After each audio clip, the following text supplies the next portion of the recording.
Bismillahirrahmanirrahim. Assalamualaikum warahmatullahi wabarakatuh. Bertemu kembali dengan Bunda Ummul Khair. Kali ini pada materi model-model PTK.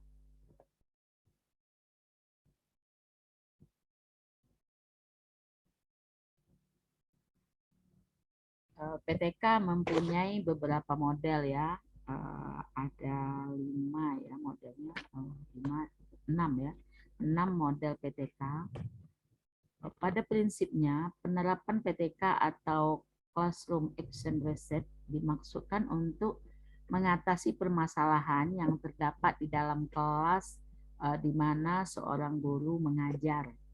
Jadi guru ini merasakan adanya masalah dalam kelas tersebut. Itu yang disebut dengan Classroom Action Reset.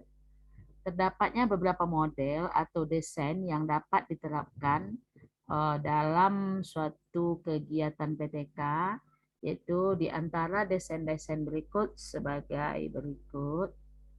Satu, ada yang namanya model Kuhn-Lewin. Model Kuhn-Lewin adalah model yang pertama kali muncul, dan Kuhn-Lewin inilah yang mempergunakan pertama menguji cobakan PTK. Kuhn-Lewin merupakan acuan pokok penelitian tindakan kelas selama ini. Kemudian ada model Kuhn-Lewin merupakan model pertama kali yang digunakan dalam penerapan penelitian tindakan kelas, yaitu yang lahir pada tahun 1946.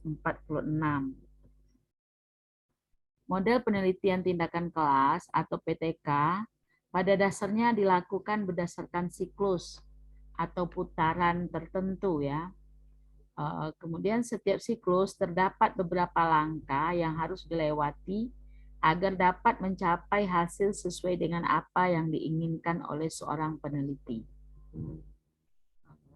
Dalam menerapkan PTK ada beberapa langkah yang harus dilalui atau diterapkan.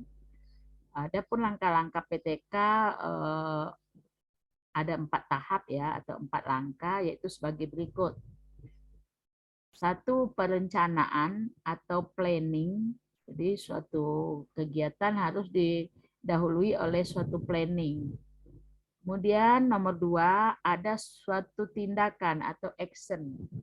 Jadi ada tindakan atau action, ada suatu tindakan yang dilakukan si guru dari perencanaan yang sudah dibuat, kemudian ada actionnya yaitu penerapannya yang dilakukan oleh guru dalam kelasnya yang mempunyai masalah tersebut.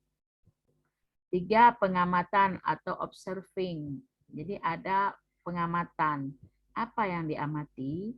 Yang diamati adalah bagaimana administrasi guru dalam mengajar, bagaimana pembuka dalam mengajar seorang guru, isi dan penutupnya. Jadi langkah-langkah yang diterapkan oleh guru berdasarkan planning suatu pelajaran atau penelitian yang sudah dibuat, inilah yang diobservasi. Dalam observasi itu minimal terlibat 2 orang teman sejawat. Jadi ada observasi terhadap kegiatan siswa, ada observasi terhadap kegiatan guru yang melakukan suatu penelitian. Makanya penelitian tindakan kelas ini tidak bisa dilakukan sendiri. Dia harus dilakukan secara kolaboratif atau bersama teman sejawat ya, teman sesama mengajar. Kemudian pengamat ada yang ketiga yaitu refleksi, tindakan refleksi. Refleksi adalah mengevaluasi atau menyimpulkan, mengolah data dari 3 pelaksanaan atau 3 tindakan yang sudah dilakukan. Perencanaan, tindakan, pengamatan, kemudian refleksi. Pada penerapan, yaitu pada bagian pengamatan, dilakukan suatu kegiatan. Maka ada yang namanya refleksi. Bagaimana hasil dari penerapan tersebut? Bagaimana hasil dari pengamatan tersebut? Kemudian diolah datanya, disesuaikan dengan teori dan tujuan.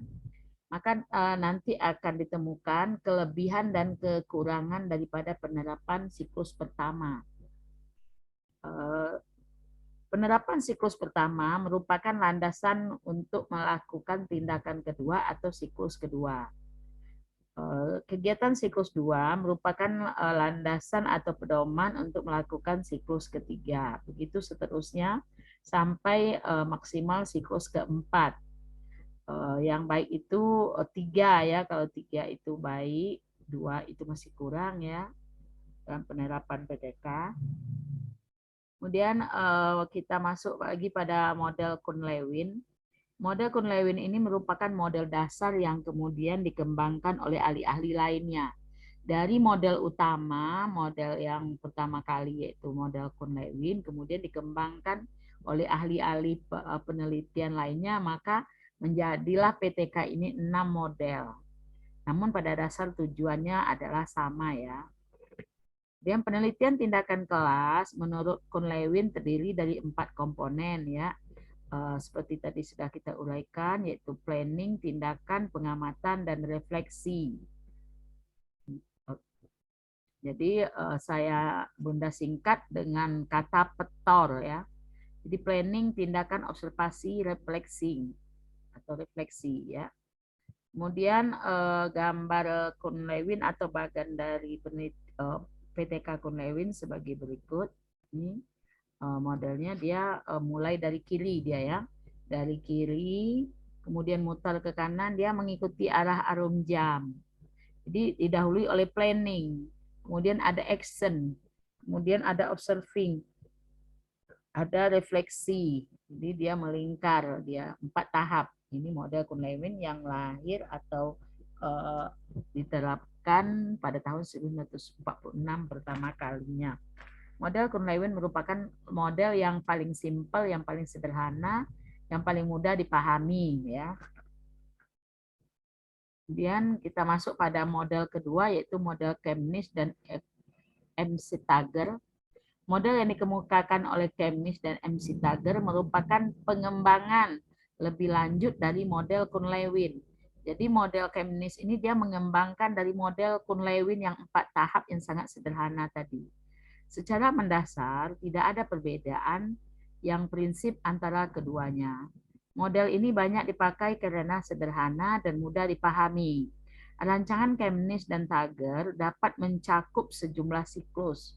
Masing-masing terdiri dari tahap-tahap perencanaan atau plan, pelaksanaan dan pengamatan X dan observer, kemudian refleksi atau refleks.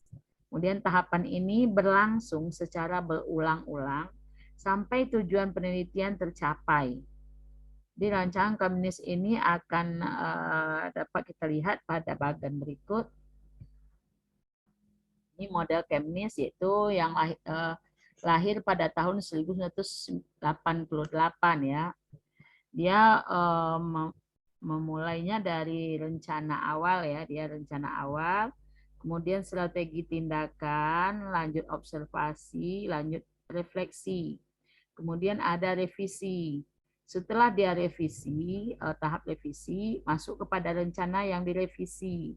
Setelah rencana yang divisi, masuk kepada strategi tindakan.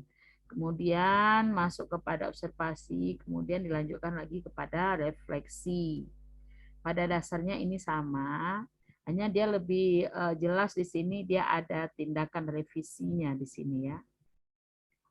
Di akhir dia ada revisi di siklus 1, kemudian di siklus 2 dia ada refleksi terakhir ya di akhir kegiatan. Ini model Chemnitz.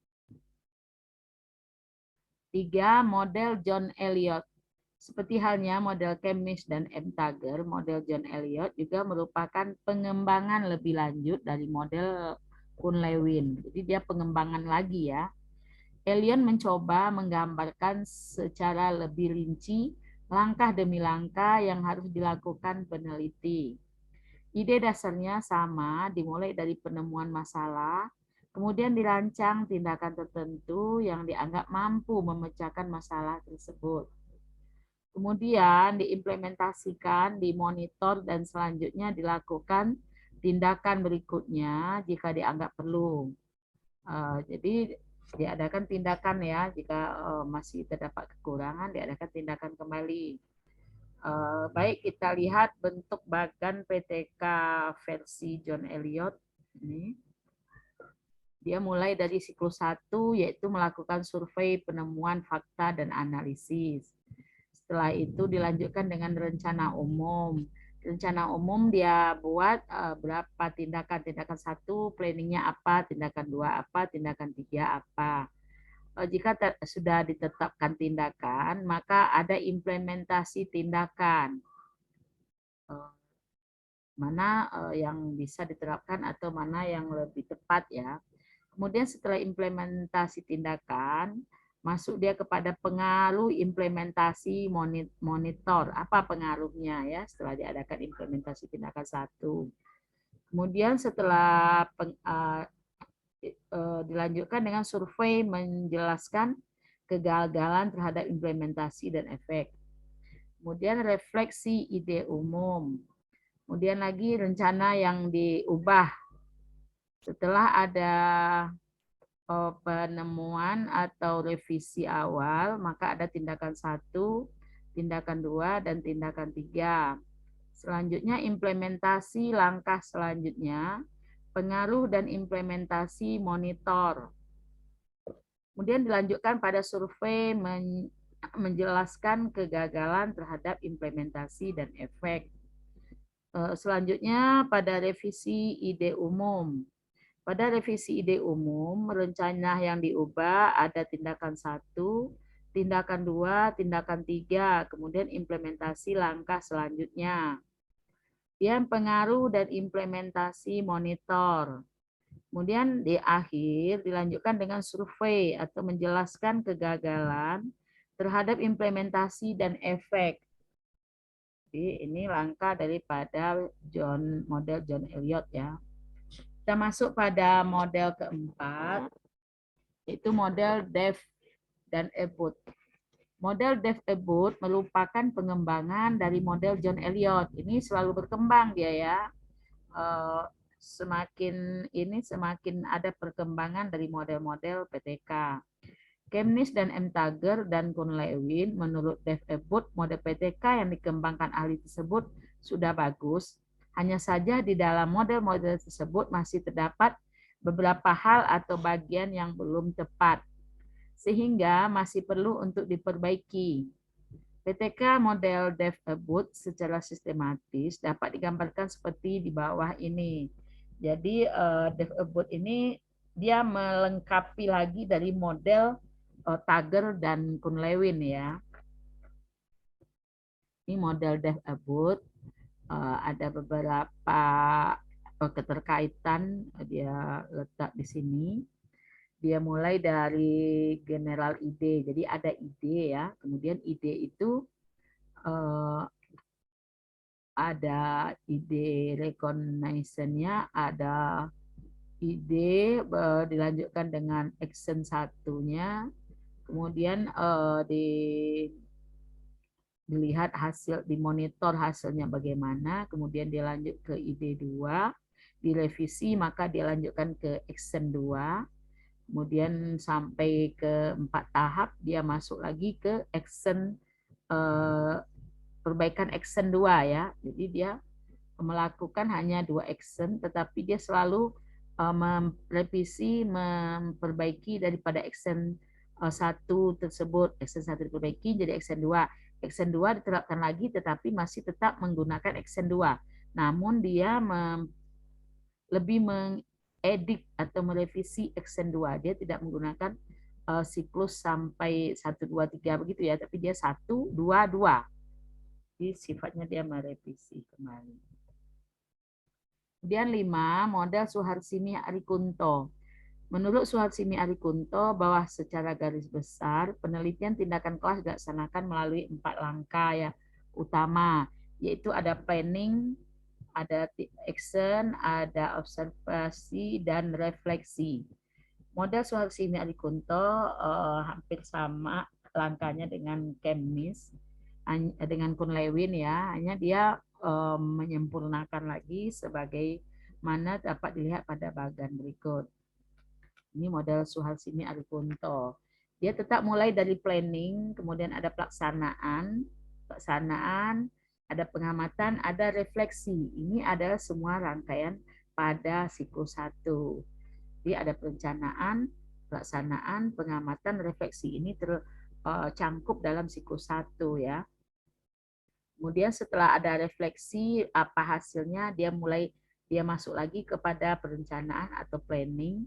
Dari planning dia lakukan pelaksanaan, dari pelaksanaan ada pengamatan, dari pengamatan masuk ke refleksi. Refleksi apa hasilnya, dari refleksi dan siklus berikutnya baru diterapkan kembali.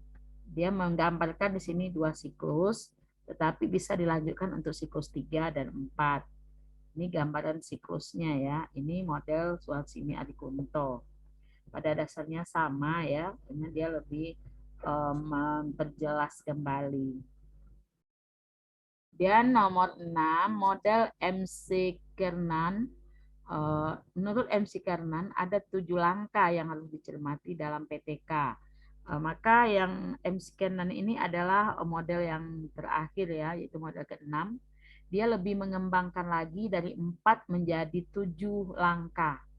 Yaitu yang pertama, analisis situasi dulu katanya ya. Dia seorang guru harus menganalisis situasi pembelajaran dulu, kenali dulu medannya, kenali dulu ruang lingkup si guru mengajar ini apa permasalahan yang sesungguhnya. Kemudian tahap kedua, rumuskan dan klasifikasi permasalahan-permasalahan yang ditemui. Kemudian ketiga, hipotesis tindakan. Jawab atau buat jawaban sementara yang bersifat positif pada hipotesis tindakan.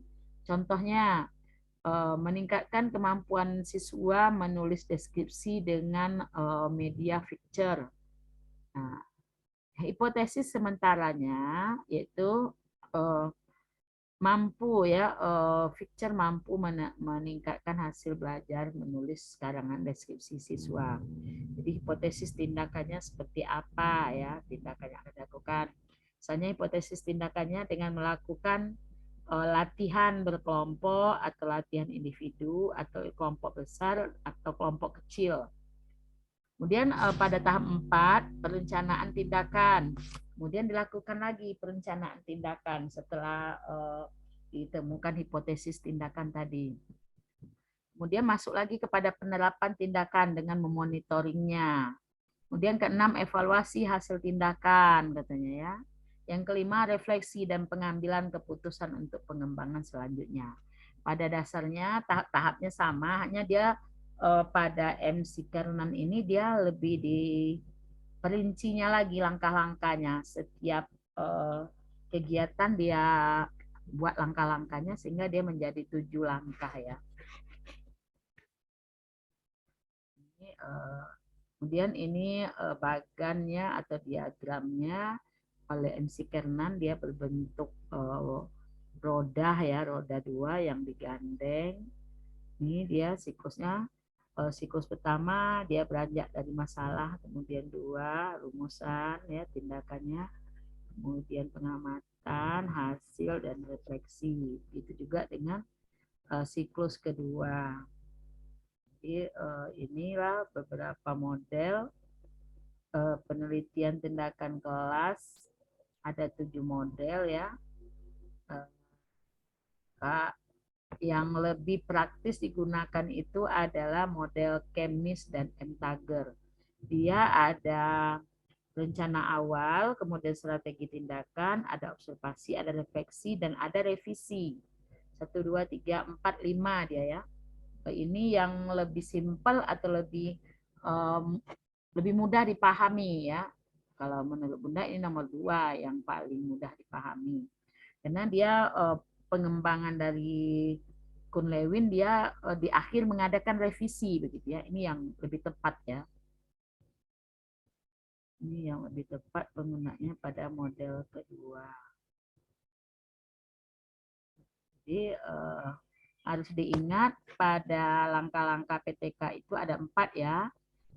Ingat saja kata-kata dengan istilah PETOR. P itu planning, T itu tindakan, O observasi, R refleksi.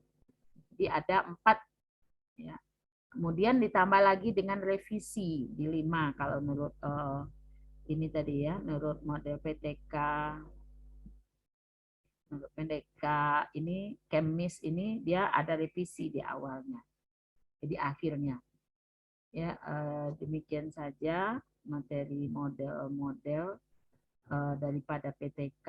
Jadi ada 6 model PTK yang bisa digunakan dalam melakukan suatu tindakan atau kegiatan PTK di kelas terhadap siswa yang mempunyai masalah atau kelas yang mempunyai masalah belajar di kelasnya, maka dicarikan solusinya dengan mengikuti tahap-tahap penelitian tindakan kelas yang digagas pertama kali oleh Kun Lewin. Demikian saja materi model-model PTK. Semoga bermanfaat. Mohon disimakkan betul ya materi-materinya. Akhir kata, billahi taufik wal hidayah. Wassalamualaikum warahmatullahi wabarakatuh. Semoga bermanfaat. Amin ya rabbal alamin.